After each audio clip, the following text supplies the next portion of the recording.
Buenos días, bienvenidos al Almuerzo con Líderes, donde almuerzan las personas que nos ven, Antonio, nosotros no almorzamos. Aquí hemos invitado al columnista y escritor Antonio Caballero, porque él está ejerciendo un liderazgo muy interesante, escribiendo un libro que se llama La historia de Colombia y sus oligarquías, 1498-2017. Que es un libro virtual que va a salir un capítulo mensual y es publicado por la Biblioteca Nacional, un esfuerzo que hay que reconocerle a la biblioteca muy interesante, porque termina siendo literatura de la mejor calidad, gratuita para los colombianos. Y no es literatura, es historia. Es historia, perdón, sí, perdón. Y hemos querido preguntarle a Antonio Caballero sobre el tema porque pues en la historia de Colombia obviamente está una visión de liderazgo y él tiene una visión muy crítica que le hace muy interesante. Ahora le vamos a preguntar por qué enfoca la historia de Colombia mirando las oligarquías. Y llama la atención que esté escribiendo este libro porque me acuerdo que en una entrevista publicada que le hizo Juan Carlos Iragorri, al final le pregunta algo sobre la historia y Antonio Caballero contesta: no, porque la historia la escriben los vencedores y yo soy de los vencidos, pero pataleo como los ahorcados. Es una frase que se me quedó grabada y que cito mucho. Entonces llama la atención que ahora esté contando la historia desde este lado. Muchas gracias, Antonio, por acompañarnos. Gracias. ¿Y por qué no empezamos porque nos cuente cuál es la historia detrás de esta iniciativa? ¿Cómo surgió? ¿Es bien distinta a lo normal? ¿Cómo la entiende usted? Yo llevo muchos años, desde mi adolescencia realmente, desde que estaba en el bachillerato, entendiendo que la historia nos la cuentan mal, la historia de Colombia. Yo recuerdo, por ejemplo, que solo nos contaban cuando pasábamos de segundo de bachillerato a tercero y a cuarto y a quinto y a sexto, nos volvían a empezar la historia de Colombia y llegábamos siempre hasta la Patria Boba y ahí parábamos. Creo que ahora ni siquiera se enseña eso en los colegios. Creo que en el bachillerato ya no hay cursos de historia de Colombia. En todo caso, me he dado cuenta de que eso era perfectamente absurdo. Supongo, ¿por qué no nos querían contar la historia de Colombia? Entonces, pues desde entonces pensé que quería escribir un libro de historia de Colombia contando lo que no nos cuentan. Sí nos cuentan, evidentemente hay libros de historia de Colombia que cuentan la historia de Colombia, en particular desde que empezó la llamada Nueva Historia hace 30 o 40 años. Pero son libros para personas que ya leen, no son los libros que les enseñan la historia a los niños de colegio. Los niños de colegio tienen una historia completamente deformada y esos son la mayor parte de los adultos de Colombia. Después de salir del colegio no han leído nada de historia y no conocen absolutamente nada. Entonces me pareció, llevo 50 años teniendo esa idea y ahora pues hablando de ella con esa idea con la directora de la Biblioteca Nacional, con Consuelo Gaitán, se le ocurrió a ella que podíamos hacer eso en la página web de la biblioteca. Yo esperaba hacer eso en alguna revista de historia, en alguna revista mensual, para sentirme obligado a ir escribiendo. Y encontré en Consuelo Gaitán esa idea y me pareció estupenda. Estupenda iniciativa y ojalá pues la copien. Ya hay 2 capítulos publicados. El capítulo primero se llama Los hombres y los dioses y el segundo En busca del dorado y se encuentra en la página web de la Biblioteca Nacional. La idea es ir escribiendo cada capítulo para que los que nos ven se formen una idea de cómo va a ser el libro. Tiene este índice inicial. El tercer capítulo será la colonia, el cuarto la preindependencia, el quinto la guerra de la independencia, luego Santander y la familia Mosquera, guerras civiles y politiquería, la guerra de los 1000 días, la república liberal, la violencia, de Marquetal y Alcahuán y el paramilitarismo. Son 12 capítulos. Sí, lo que pasa es que ese índice pues, es hecho antes de escribir el libro lo estoy escribiendo apenas. Han salido 2 capítulos, yo voy en el capítulo 4, pero eso puede cambiar de acuerdo con cómo me vayan saliendo los capítulos. ¿Cuál diría usted que va a ser el diferencial, el centro de su visión, que va a ser a contar una historia de Colombia distinta? No, yo no creo que sea distinta, creo que lo que es que estoy haciendo un libro, o quiero hacer un libro que sea accesible para todos, no para especialistas, pero contando lo que los especialistas ya han dicho. Y si es posible eso, usted que escribe pues muy bien, pero no está acostumbrado a un lenguaje sencillo, llegarle a la gran masa. Bueno, no es un lenguaje sencillo es decir, no es un lenguaje de revista de farándula, digamos, pero sí es un lenguaje accesible para cualquier lector, creo yo, pues para cualquier persona pues que tenga bachillerato, por ejemplo. Es decir, es para lectores mayores de 14 años, digamos, así, no es para niños, evidentemente, porque requiere un cierto como conocimiento previo. Se necesita que los lectores sepan dónde queda Colombia, cosas elementales por el estilo. Pero sí, yo creo que es accesible para cualquier persona que sepa leer y escribir mayor de 14 años o 15 años. Para muchas personas no es evidente que la historia de cualquier país está marcada fundamentalmente por sus oligarquías. Y esa historia tradicional no lo muestra, o muestra una oligarquía ideal. Sí lo muestra, pero exactamente, como si las oligarquías fueran perfectas. ¿Y usted va a mostrar la otra cara de esas oligarquías? Sí, yo voy a mostrar cómo, quiero mostrar cómo efectivamente las oligarquías han condicionado la historia de Colombia, como creo que lo han hecho en todas las historias del mundo, de país por país. Pero que en Colombia no solo han condicionado la historia, quienes mandan, sino que han condicionado además la narración de esa historia. Claro. Y eso es lo que me parece a mí. Lo otro me parece inevitable, es decir, que sean las oligarquías, es decir, pequeños grupos dirigentes, dominantes, quienes mandan en los sitios, me parece inevitable. Pero que sean ellos mismos quienes cuentan su historia, me parece dañino, me parece... Bueno, es un poco lo que dice la frase mía que usted citó, la historia la cuentan los vencedores, efectivamente, pues estoy contándola yo desde un punto de vista distinto. ¿Usted se atrevería a decir que hay unas características fundamentales que describirían las particularidades de la oligarquía colombiana y que la diferencian un poco de las del resto? Sí, yo explican creo que, la historia. Yo creo que la oligarquía colombiana, las oligarquías colombianas, que han sido sucesivas, pero que hayan tenido que ver las unas con las anteriores, unas han brotado de las otras, tienen por lo menos dos características propias. Una, que yo creo que han sido las oligarquías más irresponsables del mundo, de la historia del mundo.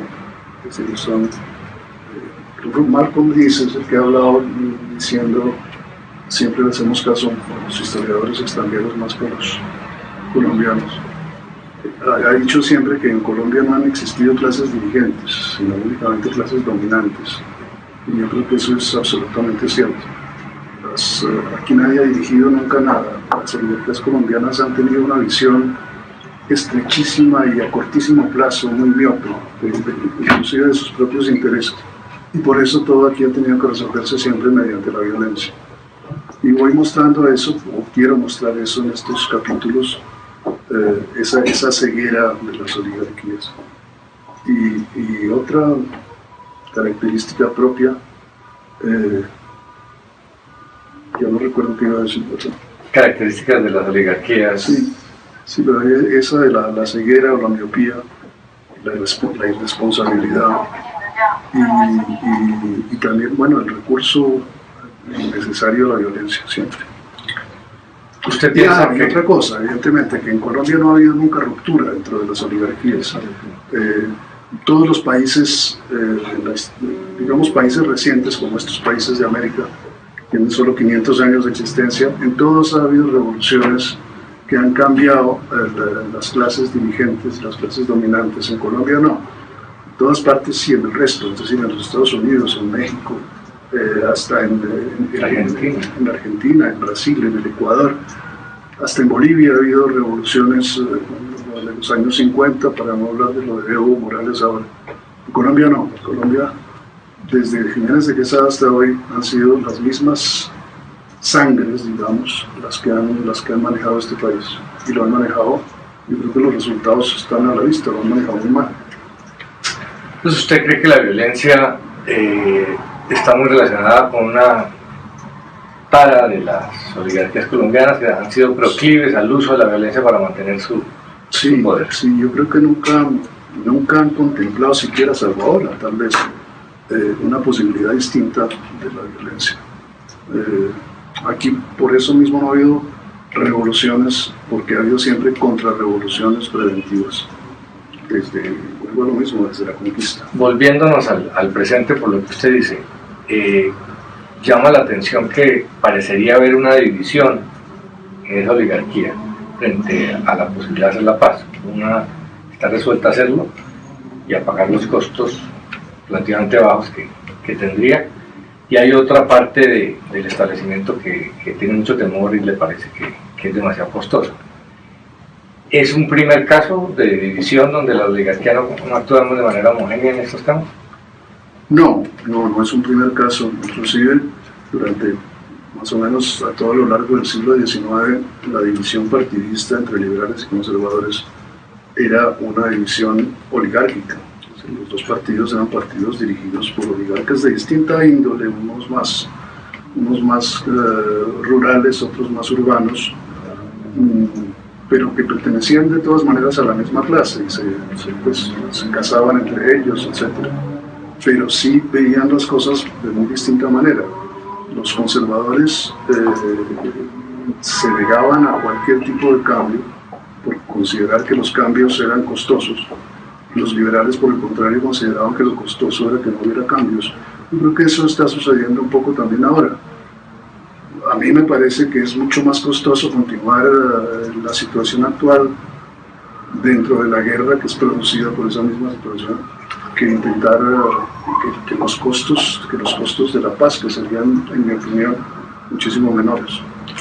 Dentro de esa historia que usted ve muy uniforme, una continuidad que se ha mantenido, ¿no reconoce ciertos momentos y ciertas tendencias dentro de esas oligarquías más positivas? Por ejemplo, uno tiende a ver esa tradición liberal reformista que empezó con Olaya y con López Pumarejo, que podría decir que de alguna manera se continúa un poco con los Lleras, y algo ha llegado hasta nuestros días. Sí, pero ahí eso es ya una historia reciente, digámoslo así. Yo creo que esa tradición existe desde el principio casi desde la conquista. Es decir, esa tradición viene del presidente de la audiencia, Venero de Leiva, que fue el primer presidente en ejercicio y que se enfrentó justamente al conquistador Jiménez de Quesada y a su partido oligárquico, el partido de los encomenderos. Eso siguió durante la colonia. En general, la colonia española, las autoridades nombradas por España se enfrentaban a las oligarquías locales en Colombia, simplemente porque venían de paso realmente. Y, al contrario, cuando una familia, las familias de los virreyes, por ejemplo, se quedaban en Colombia, se convertían al partido oligárquico, al partido reaccionario, al partido conservador, que existió desde antes de que existieran los partidos en Colombia. Eso existe, ya le digo, desde el siglo XVI y no desde el XIX. Esa tendencia conservadora que tuvo una expresión muy clara en Laureano Gómez y que podría tenerla hoy, eso es la otra cara de esa tradición liberal. Exactamente, sí, claro. Eso es Álvaro Uribe hoy, y eso fue Laureano Gómez en los años 40 y 50. Desde los años 30, realmente. ¿Y eso se puede conectar hasta con Núñez? Eso se puede conectar con Núñez y se puede conectar más atrás, ya le digo, se puede conectar con Gonzalo Jiménez de Quesada, se puede conectar con la familia Mosquera también, aunque el general Mosquera, como fue toda clase de cosas sucesivamente, es también un ejemplo muy interesante de ver cómo se ha cambiado de bando en Colombia de acuerdo con el oportunismo del momento. En esa uniformidad, ¿usted ve diferencias, bueno, matices sin duda, entre lo que ha sido ese poder nacional, esa oligarquía bogotana nacional, que controla el Estado nacional, y las oligarquías locales, o en el fondo es una simple distribución? No, pues es que primero la oligarquía nacional no controla realmente el poder nacional, es decir, sino que los poderes locales escapan al control de la oligarquía nacional. La oligarquía nacional controla pues un poco lo mismo que sucedió, ya le digo, porque nuestra historia ha sido coherente desde la conquista. Desde el principio, el Estado, la corona española en ese momento, el Estado centralizado en el caso de Colombia, de lo que es Colombia, en Bogotá, en Santa Fe, no controlaba las regiones, muchísimo menos. Y en las regiones se fueron formando oligarquías autónomas también, que se federan, digámoslo así, naturalmente a la escala del país, pero que siguen conservando una autonomía bastante grande. Yo creo que no se maneja desde Bogotá, ni siquiera hoy, lo que sucede, no digo en las regiones remotas, en el Hinchada o en el Catatumbo o en el Chocó, sino que no se maneja Antioquia, ni se maneja el Valle, ni se maneja la costa. Y entonces, ¿cuál es la lógica? ¿Hay un acuerdo entre ese poder nacional y los poderes locales para cada uno repartirse y convivir? Un acuerdo que naturalmente no es un acuerdo firmado, no, claro, es un acuerdo tácito. Es como el pacto social de que se empezó a hablar en el siglo XVIII.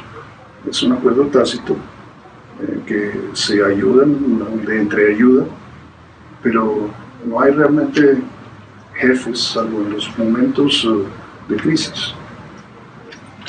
Ese institucionalismo que ha utilizado la oligarquía colombiana para generar estabilidad política, sobre todo en la segunda mitad del siglo pasado, pues permitió que se redujera la historia autoritaria de Colombia. Hubo ese periodo de Rojas Pinilla, y el populismo que sacudió tanto a América Latina, que nos ha llegado más en este siglo.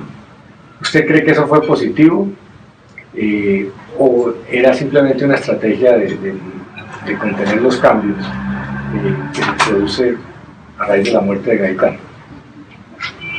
Bueno, ahí entramos en lo más reciente todavía, ¿no? Yo creo que a partir de eso, pues, la violencia, la que llamamos violencia con mayúscula, de los años 40, bueno, eso empezó justamente antes de la muerte de Gaitán. Gaitán, antes de que lo mataran, había ya hecho su famosa oración por la paz, pidiéndole al gobernante del momento, que era Mariano Ospina Pérez,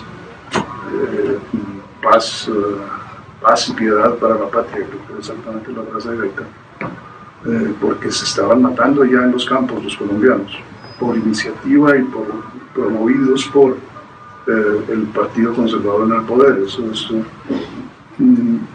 Pero digamos, el caudillismo, en Colombia no ha existido el caudillismo efectivamente a causa del leguleyismo colombiano.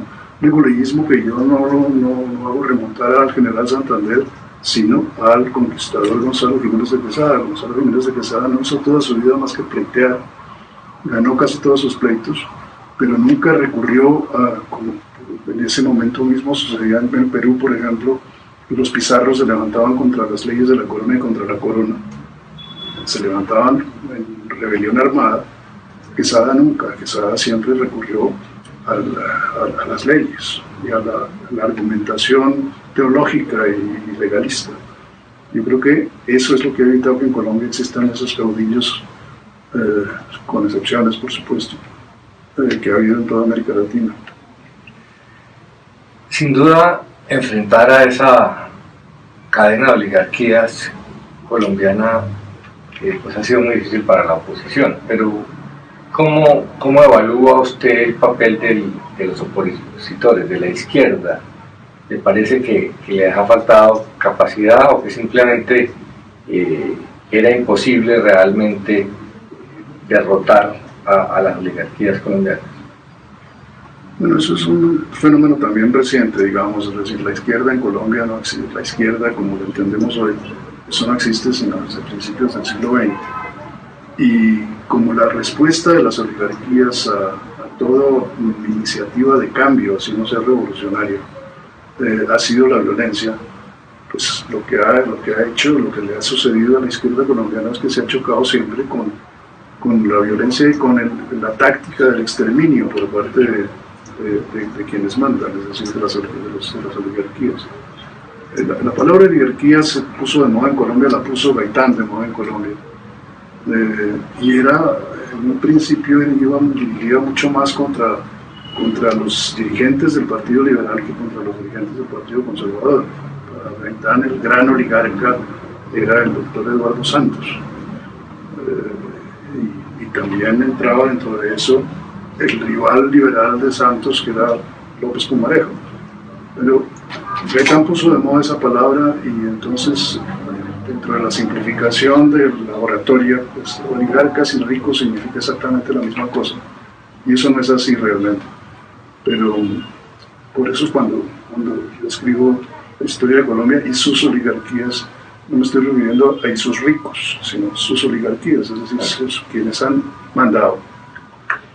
¿Qué encuentra usted en esa colonización colombiana de particular que haya generado esta historia particular nuestra, esa fortaleza de esas oligarquías, esa característica que no han tenido otros países que también vivieron colonia española? Pues ya le digo que fundamentalmente que aquí nunca ha habido un cambio revolucionario. La independencia no fue para nada una revolución. Continuaron mandando las mismas clases poseyentes, los dueños de la tierra, los dueños de las cosas. Digamos, comparado eso con la historia de México, con una revolución como fue la de México, pero no solo la revolución de Zapata y Villa en 1910 y en adelante, sino las revoluciones que hubo en México desde la independencia. En Colombia eso no ha existido. Las guerras civiles del siglo XIX, aunque a veces tenían pues trasfondo ideológico, naturalmente que lo tenían, era mucho más sobre clericalismo, no clericalismo, sobre centralismo, federalismo, que sobre temas sociales. Eran mucho más ideológicas que políticas. Si se cierra, obviamente usted está empezando a escribir la historia de Colombia, yo le estoy preguntando muchas cosas del final. Sí.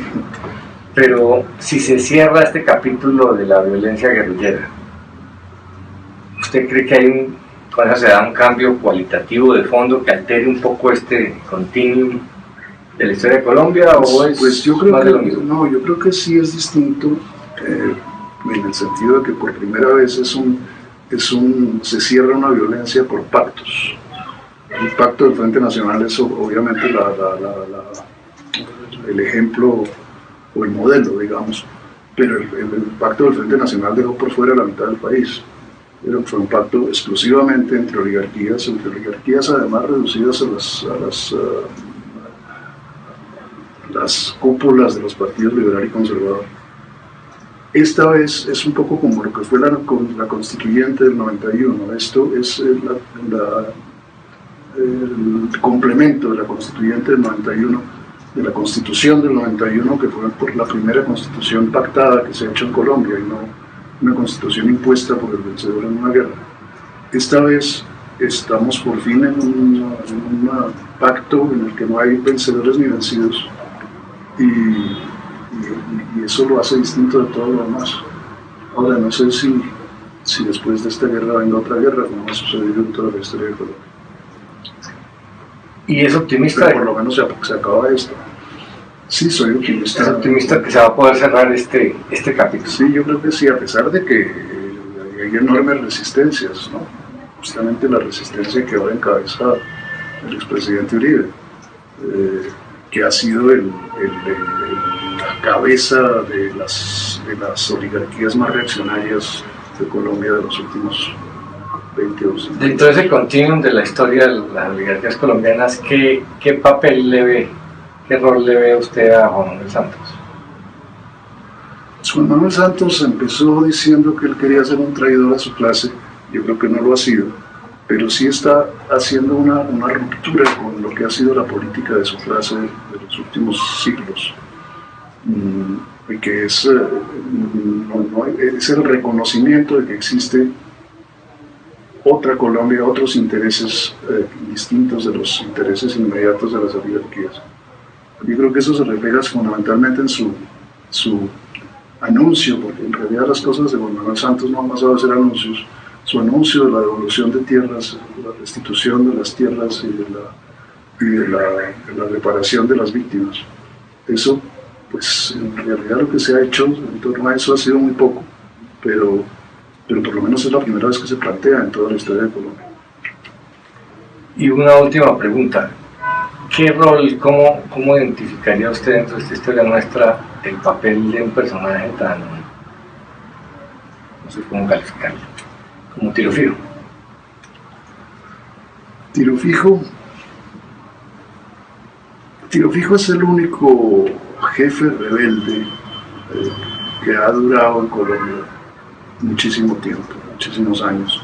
Las rebeliones en Colombia siempre han sido muy breves y normalmente han matado rápidamente a los jefes.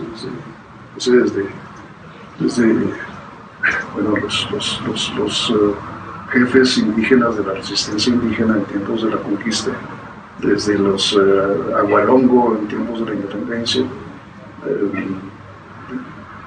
Yo creo que el gran mérito de Tiro Fijo ha sido que duró 40 años a la cabeza de una guerrilla que lleva 50 ya.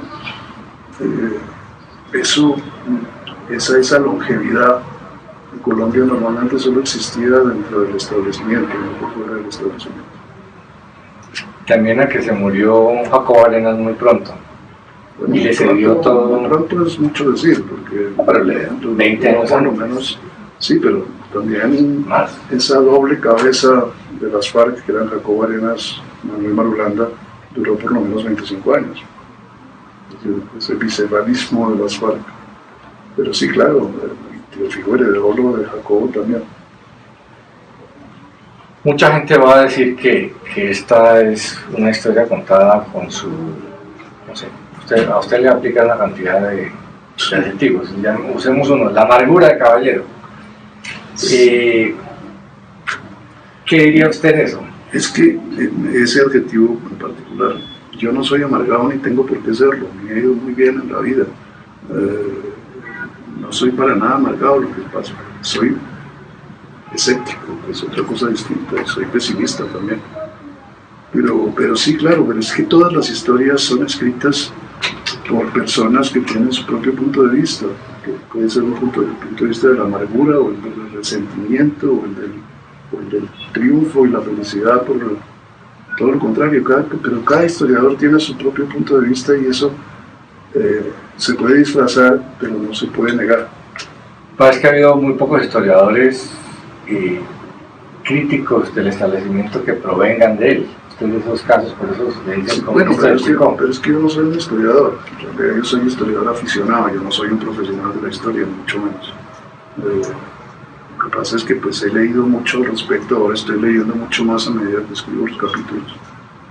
Pero sí, pues yo vengo del establecimiento, pero eso no me obliga a continuar en el establecimiento. Sí, pero como es tan extraño eso, mucha gente lo califica de incoherencia y no, eso dice bien del establecimiento, que tenga algunos pocos críticos. Sí, y que no los maten.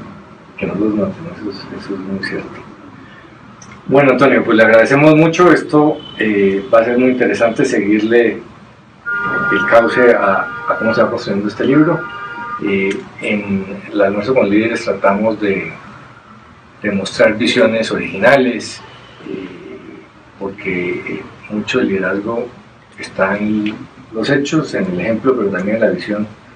Y desde este punto de vista usted va a ayudar a que Colombia tenga una visión distinta, que en este momento es muy necesaria. Cuando uno ve la oposición a este cambio histórico con la paz, se da cuenta que es que tenemos una historia muy poco múltiple, una visión muy reduccionista, muy simplista de la historia de Colombia. Mucha gente cree que que todo empezó con el narcotráfico hace 20 años. Y por eso es interesante ver estas visiones críticas distintas. Muchas gracias por acompañarnos. Muchas gracias, Robert.